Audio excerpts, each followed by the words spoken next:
ലൂക്കോസ് എഴുതിയ സുവിശേഷം 6-ാം അധ്യായം 46-ാം വാക്യം. നിങ്ങൾ എന്നെ കർത്താവേ കർത്താവേ എന്ന് വിളിക്കുകയും ഞാൻ പറയുന്നത് ചെയ്യാതിരിക്കുകയും ചെയ്യുന്നത് എന്ത്?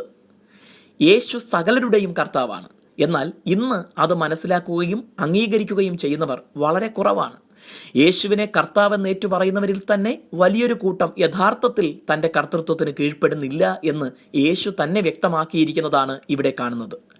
നല്ലൊരു കൂട്ടം പേരും യേശുവിനെ താൽക്കാലിക ആവശ്യങ്ങൾക്കും ഉയർച്ചകൾക്കും നേട്ടങ്ങൾക്കും വേണ്ടി മാത്രം ആശ്രയിക്കുന്നവരാണ്.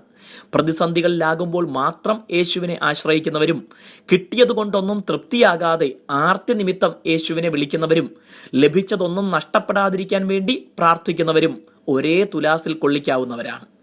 യേശുവിനെ ആശ്രയിക്കുന്നവർക്ക് അവിടുന്ന് വാഗ്ദാനം ചെയ്തിരിക്കുന്നത് നിത്യജീവനാണ്. എന്നാൽ അവിടുന്ന് സർവശക്തനും കരുണയുള്ളവനുമാകയാൽ തന്നോട് അപേക്ഷിക്കുന്നവർക്ക് സൗഖ്യവും വിടുതലും നന്മയുമൊക്കെ നൽകുമെന്നതിനും തർക്കമില്ല. എന്നാൽ ഈ പറഞ്ഞവയെല്ലാം താൽക്കാലികവും ഈ ജീവിതം കൊണ്ട് അവസാനിക്കുന്നവയുമാകയാൽ ഇതിനേക്കാളെല്ലാം ഏറ്റവും വലുത് നിത്യജീവൻ മാത്രമാണ്. അത് പ്രാപിക്കാൻ വായ് കൊണ്ട് യേശുവിനെ കർത്താവെന്ന് വിളിച്ചാൽ മാത്രം പോരാ. യേശുവിനെ യഥാർത്ഥത്തിൽ കർത്താവായി അംഗീകരിക്കുന്നുവെങ്കിൽ തന്നെ അനുസരിക്കുകയും വേണം.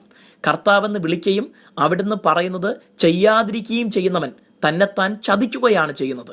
കാരണം നമ്മുടെ നിത്യജീവന് വേണ്ടി തൻ്റെ ജീവൻ തന്നെ യേശു ഒരിക്കൽ നൽകിക്കഴിഞ്ഞു. ഇനി നഷ്ടപ്പെടുന്നത് അത് അംഗീകരിച്ചനുസരിക്കാത്തവർക്ക് സ്വന്തം നിത്യത തന്നെയായിരിക്കും. വായ് കൊണ്ട് കർത്താവ് എന്ന് യേശുവിനെ ഏറ്റുപറയുകയും ജീവിതം കൊണ്ട് അത് പ്രാവർത്തികമാക്കുകയും ചെയ്യാം. ദൈവം നിങ്ങളെ അനുഗ്രഹിക്കട്ടെ.